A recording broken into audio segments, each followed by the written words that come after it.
Good morning વિદ્યાર્થી મિત્રો, welcome to the class. આપણે ડાયરેક્ટ ઇનડાયરેક્ટ સ્પીચના લગભગ બધા વાક્યો આપણે પૂરા કરી નાખ્યા હતા। હવે આપણે પેરેગ્રાફના નિયમો, જે સૌથી અગત્યના કહી શકાય એવા નિયમો આપણે જોવા જઈ રહ્યા છીએ। તો પહેલા તો પ્રશ્નનો જો જવાબ આપતા હોય તો આરવી તરીકે રિપ્લાઈડ આવે છે। એક એક્ઝામ્પલ તમારી સામે અહીં મૂક્યું છે કે માત્ર રિપ્લાઈડ વાળા વાક્યો ઘણા આવશે, ધ્યાન રાખજો। આ 90% વાક્યોની અંદર આ આવશે। જો મીનાએ રવિને પૂછ્યું હાવ આર યુ, તું કેમ છે, એટલે એ પ્રશ્ન છે તો અહીં શું આવે, આસ્કડ। એટલે મીના આસ્કડ રીના, એનો આન્સર આપણે લખતા નથી કારણ કે અત્યારે આપણે જરૂર નથી, બરાબર। પછી અહીં શું આવશે, હાવ, પછી સી વોઝ। હવે અહીંયા આપણે લખશું કારણ કે આનો જવાબ આપે છે આઈ એમ ફાઇન, તો અહીં શું આવશે, રીના। જો જવાબ તે શું લખવાનું, રિપ્લાઈડ, તો અહીંયા આપણે લખશું રિપ્લાઈડ મીના, અને બે વાક્યો વચ્ચે ધેટ। એટલે આ પહેલો નિયમ છે, માત્ર આપણને આટલું જ કહે કે આન્સર આપી, આ પ્રશ્નનો આન્સર આપતા હોય ત્યારે આપણે રિપ્લાઈડ લખવું। એટલે તમારે પહેલો રૂલ્સ, આ કઈ એક્ઝામ્પલ લખવાની જરૂર નથી, પહેલો રૂલ્સ એ લખવાનો હોય કે પ્રશ્નનો જવાબ આપતા હોય તો આરવી તરીકે રિપ્લાઈડ મુકાય છે, બરાબર છે। અને જરૂર પડે તો એક એક્ઝામ્પલ પણ લખી નાખજો। હવે અમુક પ્રશ્નો એવા હોય કે એની અંદર માની લ્યો કે પેલું વાક્ય છે એમાં પ્રશ્ન પૂછ્યો તો અહીંયા આનો જવાબ આપ્યો, પછી પાછો પ્રશ્ન પૂછશે તો પાછો પ્રશ્ન પૂછે તો પછી આ પાછો જવાબ આપશે, પાછો જવાબ આપે તો અગેન રિપ્લાઈડ લખશું, અગેન રિપ્લાઈડ। પહેલી વખત જવાબ આપતો હોય તો રિપ્લાઈડ, બીજી વખત જવાબ આપે તો અગેન રિપ્લાઈડ। બીજો નિયમ એકદમ ઈઝી, યસ થી આન્સર હોય તો આરવી તરીકે રિપ્લાઈડ પોઝિટિવલી આવે। તો અહીંયા ઉદાહરણ છે, એ said to be have you visited Taj Mahal, ચાલો એકદમ નાનું નામ રાખીએ, વિઝિટેડ ઝૂ, બરાબર। તો બી જવાબ આપે છે યસ। તો પ્રશ્ન તો આપણે કઈ જોશું નહીં, અહીંયા ક્વેશ્ચન માર્ક કરીએ, પ્રશ્ન આપણે કઈ જોશું નહીં, પણ જવાબ કેવી રીતે લખશો તો કે બી રિપ્લાઈડ પોઝિટિવલી, આ રીતે બી રિપ્લાઈડ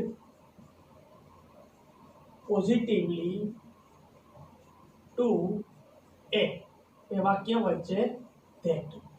પછી ઉપરનું વાક્ય હોય એનો પહેલો બીજો શબ્દ આપણે અહીંયા લખવાનો થશે, આપણે વાક્ય આવશે ત્યારે જોશું। એટલે માત્ર અત્યારે તમારે આટલું જ ધ્યાન રાખવાનું હોય કે જો યસ થી જવાબ આપ્યો હોય તો યસ આપણે કાઢી નાખશું, એની જગ્યાએ આપણે લખશું રિપ્લાઈડ પોઝિટિવલી, બરાબર છે। આવી જ રીતે નો વાળું છે, જો નો થી જવાબ આપ્યો હોય તો આપણે લખવાનું રિપ્લાય નેગેટિવલી। હવે માની લ્યો કે આને એમ કીધું કે ભાઈ તમે જૂની મુલાકાત લીધી, તો અહીંયા યસ નથી લખ્યું એ નો, તો અહીંયા શું આવશે, રિપ્લાઈડ નેગેટિવલી, રિપ્લાઈડ પોઝિટિવલી, અહીંયા આપણે લખશું રિપ્લાઈડ નેગેટિવલી, બરાબર છે। આ થઈ ગયા એકદમ સિમ્પલ ત્રણ નિયમ। પ્રશ્નોનો જવાબ આપ્યો હોય તો રિપ્લાઈડ, યસ થી જવાબ હોય તો રિપ્લાઈડ પોઝિટિવલી, નો થી જવાબ આપ્યો હોય તો રિપ્લાઈડ નેગેટિવલી, બરાબર। એના પછી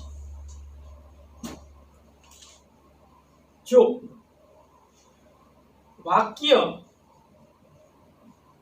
માં બે પ્રશ્નો પૂછ્યા હોય તો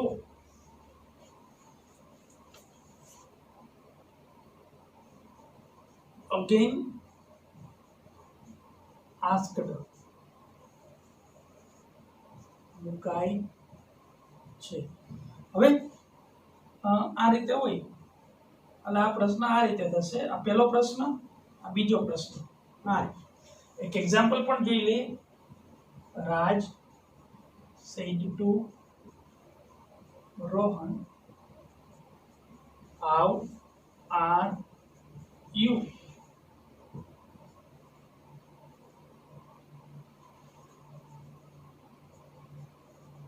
where did you go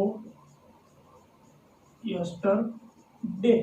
ચલો બે ક્વેશ્ચન પૂછ્યા, તમે જો અહીંયા આપણે ઇન્વર્ટેડ કોમા નથી, ઇન્વર્ટેડ કોમા અહીંયા તો રાજે રોહનને પૂછ્યું કે તને કેમ છે અને ગઈકાલે તું ક્યાં ગયો તો, સીધા બે પ્રશ્નો પૂછ્યા, તો આપણે આનો જવાબ કેમ લખશું, તો રાજ પહેલાનો તો જવાબ તમને આવડે જ છે, તો એમાં આપણે આસ્કડ મૂકશું, બરાબર.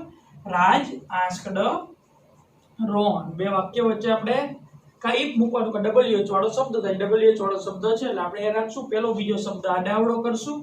યુ એટલે રોહન એટલે હી, એમિઝારનો વોઝ વેર એટલે વોઝ. હવે આ પહેલું વાક્ય અહીંયા પૂરું થયું. જો એકના એક વાક્યમાં બે વાક્ય પ્રશ્નાર્થ ચિહ્ન વાળા આવતા હોય તો બીજા વાક્યને જોડવા માટે અગેન આસ્કડ મુકાઈ જાય. હું જે બોલ્યો ને એ ફરીથી તમે એ નોંધ સ્વરૂપે તમે લખી નાખો, બરાબર. હવે અહીંયા આપણે લખશું એન્ડ અગેન આસ્કડ, બરાબર. આપણે શું નિયમ છે કે બે વાક્યની વચ્ચે જો આપણે શું મૂકવાનું, એન્ડ અગેન આસ્કડ. હવે ફરી પાછું જોવાનું, ઇફ આવે કે ડબલ્યુએચ વાળો શબ્દ, તો અહીં ડબલ્યુએચ વાળો શબ્દ છે તો આપણે વેર નું વેર. પહેલો અને બીજો શબ્દ આપણે આ ડાવડો કરી.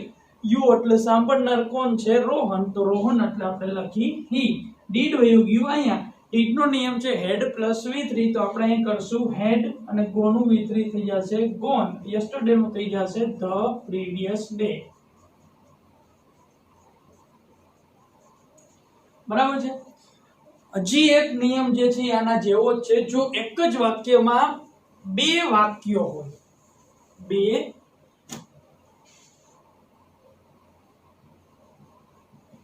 વાક્યો હોય અને બીજું વાક્ય સાદું હોય તો તેને જોડવા and added that મુકાય છે. તો રાજ આસ્કડ રોહન, આ જ વાક્ય આપણે રાખી, પણ એકના એક વાક્યમાં બે વાક્યો આપ્યા હોય અને બીજું વાક્ય સાદું હોય. તો આપણી પાસે એક વાક્ય તો છે, એ પહેલું વાક્ય ગમે એ હોય, પ્રશ્નાર્થ હોય, આજ્ઞાર્થ હોય, ગમે એ, પણ આપણે બીજું વાક્ય સાદું, how are you,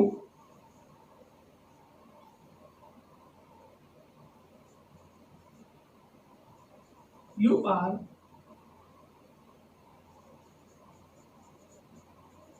reading a book, તો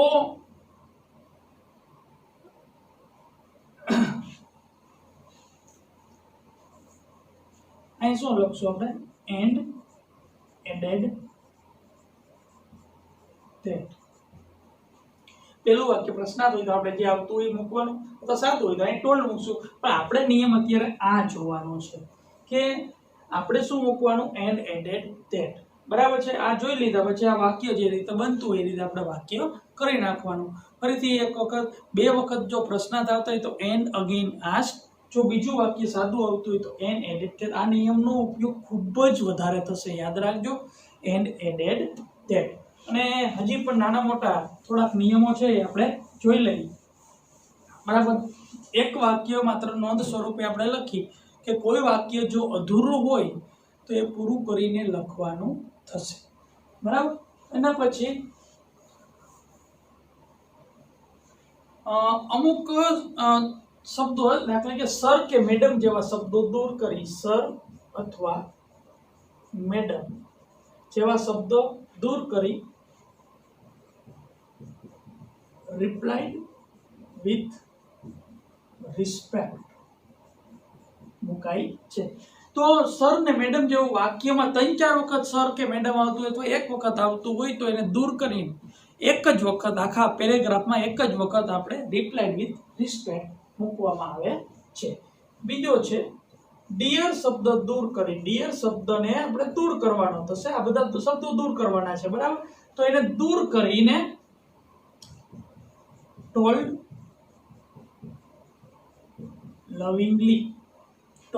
lovingly શબ્દ મુકાય છે. તો ડિયર શબ્દને આપણે દૂર કરીને આપણે લખશું told lovingly, બરાબર. એના પછીનો રૂલ્સ છે ઓકે અથવા વેલ જેવા શબ્દો ને દૂર કરી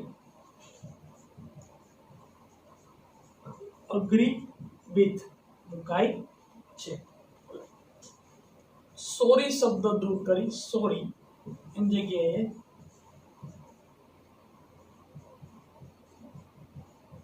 એપોલોજાઇઝ્ડ શબ્દ મુકાય છે. સર ને મેડમ શબ્દ દૂર કરીને રિપ્લાઇડ વિથ રિસ્પેક્ટ, ડિયર શબ્દ દૂર કરીને ટોલ્ડ લવિંગલી, ઓકે અને વેલ જેવા શબ્દો દૂર કરીને અગ્રી વિથ અને સોરી જેવા શબ્દો દૂર કરીને એપોલોજાઇઝ્ડ શબ્દો મુકાય છે. અને છેલ્લે વાક્યમાં જરૂર પડે તો એન્ડ, ધેન જેવા શબ્દો ઉમેરી શકાય. બરાબર છે? એન્ડ અને ધેન જેવા શબ્દો ઉમેરી શકાય. બરાબર. તો માત્ર આટલા નિયમો છે. અહીંયા તમે એપોલોજાઇઝ્ડ, બરાબર છે, એવું બધું અલગ અલગ તમે શબ્દો મૂકી શકો. ને આ બધું આપણે વાત થઈ. બરાબર. ઓકે અને વેલ હોય તો અગ્રી વિથ, ડિયર હોય તો ટોલ્ડ લવિંગ. તો હજી એક આપણે શબ્દ હે, એક જ એક્ઝામ્પલ જોઈને કદાચ એવું ક્યારેક પૂછાઈ જાય તો આપણે એ લખવાનું થાય.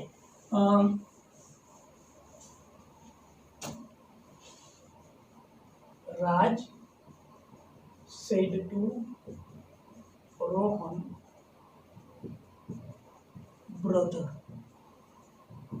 રાજે રોહનને કહ્યું ભાઈ. પછી કંઈક આગળ વાક્ય હશે. બરાબર છે? જે પણ વાક્ય હોય એ, બરાબર છે. આપણે પહેલો શબ્દ જોઈ કે ભાઈ. તો ભાઈ એટલે એને સંબોધન કર્યું. બરાબર? સંબોધન. તો સંબોધન થાય ત્યારે એડ્રેસ્ડ લખવાનું.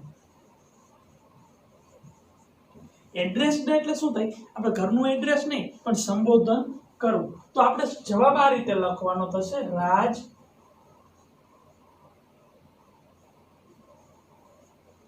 addressed Rohan as a brother. બરાબર? Raj addressed Rohan as a brother. એટલે એક એક્ઝામ્પલ તમારે યાદ રાખવું પડશે. આનો કંઈ એવી રીતે નિયમ નથી, ગમે તે યાદ રાખવા. ખાલી આવી રીતે તમે નોન શોર્ટ એન્ડ સ્વીટ લખી શકો કે સંબોધન કર્યું હોય ત્યારે તમે એડ્રેસ્ડ લખી શકો. આરવી તરીકે શું લખી શકો? એડ્રેસ્ડ. એટલે આ એક વાક્ય તમારે યાદ રાખવાનું છે. બરાબર? બાકીનું પછી જે વધતું હોય તમારે લખી નાખવાનું રહેશે. આની અંદર ધેટ ને એવું કંઈ લખવાનું થતું નથી. જેમ આપણે છેલ્લે ઓપ્ટેટિવ સેન્ટેન્સ જોયા એની અંદર કેમ ધેટ જરૂરી નહોતું, એ આની અંદર જરૂર નથી. પણ ક્યારેક આવું પૂછાય તો તમારે વધારે પેરેગ્રાફ વાળા પ્રશ્નો, પેરેગ્રાફ વાળા નિયમો બધાને વ્યવસ્થિત પાકા કરવાના રહેશે. જો એ નહીં થાય તો તમે પેરેગ્રાફ કરી શકશો નહીં. બરાબર? અને હવે આપણે પેરેગ્રાફ શરૂ કરશું એ પહેલા આપણે અત્યાર સુધીમાં કેટલા વાક્યો જોયા, બરાબર છે, એના વિશે આપણે જરાક માહિતી એકદમ શોર્ટ એન્ડ સ્વીટ 2 મિનિટમાં જોઈ લઈએ. જો પહેલા આપણે સાદા વાક્યો શીખ્યા, એમાં આપણે ટોલ્ડ મૂકતા હતા અને 2 વાક્યો વચ્ચે ધેટ. બરાબર? જોતા જજો. ના કોષ્ટક તમને કામ લાગશે, તમે જરૂર પડે તો છેલ્લે લખી પણ નાખજો. બરાબર? બીજું આપણે પ્રશ્નાર્થ વાક્ય શીખ્યા, એમાં આપણે આરવી તરીકે અહીંયા આપણે લખશું આરવી અને અહીંયા લખશું કંજક્શન. બરાબર? તો અહીંયા આપણે લખશું આસ્કડ અને અહીંયા આપણી પાસે 2 ઓપ્શન હતા, ઇફ અથવા WH વાળો શબ્દ. બરાબર? અને બીજું પણ અહીંયા લખશું કે પહેલું અને બીજું જે નામ છે એની પ્લેસ ચેન્જ કરતા હતા, કારણ કે છેલ્લે પ્રશ્નાર્થ ચિહ્ન નીકળી ગયું. ત્રીજું વાક્ય આપણે શીખ્યા આજ્ઞાર્થ. તો આજ્ઞાર્થમાં 2 વાક્યો વચ્ચે ટુ આવે અને અહીંયા નકાર હોય તો નોટ ટુ આવે. આજ્ઞાર્થ વાક્યને તો એના અલગ અલગ શબ્દો હતા. અહીંયા રિક્વેસ્ટેડ આવે, સજેસ્ટેડ આવે, એવા ઘણા બધા આપણે લખ્યા હતા. એમાંથી કોઈ પણ આવી શકતું. ચોથું આપણે જોયું ઉદ્ગાર વાક્ય. ઉદ્ગાર, એક્સક્લેમેટરી સેન્ટેન્સ. તો એમાં પણ આવા ઘણા બધા exclaimed with joy, exclaimed with sad, આવા ઘણા બધા શબ્દો જોઈએ. એમાં પણ 2 વાક્યો વચ્ચે આપણે શું મૂકતા હતા? that. આવા આપણે અલગ અલગ પ્રેઇઝ, બરાબર, આવા ઘણા બધા બીજો શબ્દો ઘણા બધા હતા, એ આપણે જોયા. આ 4 પ્રકારના વાક્ય છે, વધારે પડતા પૂછાય છે. આ 5મું આજે આપણે જે શીખ્યા લેટ વાળા અને બીજા શીખા લેટ્સ વાળા. તો લેટ વાળામાં શું આવે? રિક્વેસ્ટેડ અને આમાં આવે સજેસ્ટેડ. તો રિક્વેસ્ટેડમાં બે વાક્ય વચ્ચે ટુ અથવા નોટ ટુ અને આમાં આવશે બે વાક્ય વચ્ચે ધેટ. અહીં લેટ રાખવાનું, લેટ્સ કાઢી નાખવાનું, એની જગ્યાએ આવશે આપણે they should. પછી છેલ્લે શુભેચ્છા દર્શક વાક્ય, એની અંદર wished અને બે વાક્ય વચ્ચે ધેટ મૂકો તો પણ હાલે, ન મૂકો તો પણ હાલે. થેન્ક યુ વાળા વાક્યમાં થેન્કડ અને કોંગ્રેચ્યુલેશન્સ વાળા વાક્યમાં કોંગ્રેચ્યુલેટેડ. માત્ર આટલા નિયમ કરો એટલે આખું ડાયરેક્ટ ઇનડાયરેક્ટ આવી. બરાબર છે. પછી આપણે શીખ્યા માત્ર પેરેગ્રાફ વાળા નિયમો. આ 6 નિયમો આશા રાખું કે ભાઈ તમે તમારો સ્ક્રીનશોટ પડીને છેલ્લે એક કોષ્ટક સરસ મજાનો બનાવીને લખો. એટલે તમારે માત્ર તમને આમાં વિદ્યાર્થી ભૂલ ક્યાં કરે કે ક્યાં ધેટ મૂકવું ક્યાં ટુ મૂકવું એ ખબર હોતી નથી. એમાં વધારે તો તમારે આ જ વાક્યો પ્રશ્નાર્થ વાક્યો જ વધારે પૂછાય તો એ તમારે ખાસ કરીને કરવાના રહેશે. તો હવે પછીના લેક્ચરની અંદર આપણે પેરેગ્રાફ વાળા વાક્યો અથવા પેરેગ્રાફ કેવી રીતે લખવો અને પેરેગ્રાફમાં કઈ કઈ બાબતોનું ધ્યાન રાખવું એના વિશે અભ્યાસ કરશું. Thank you.